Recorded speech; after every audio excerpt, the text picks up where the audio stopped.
నా మనస్సు నీతో కూడా రాలేదా?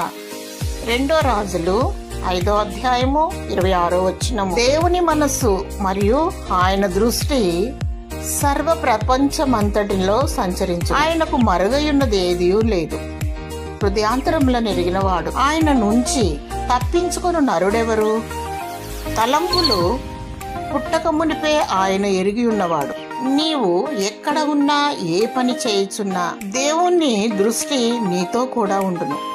గెహజీ నుండి ఎలీషా నయమాను వలన రోగము బాగుపడినందున ఆయన తీసుకొచ్చిన కానుకలను ఆశించి దేవుని విడిచి వెళ్ళిపోయాడు.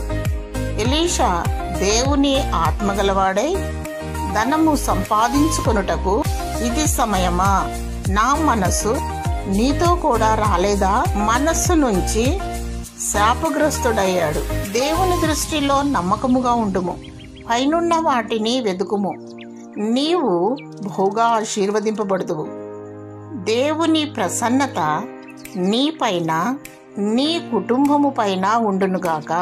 ఆమేన్.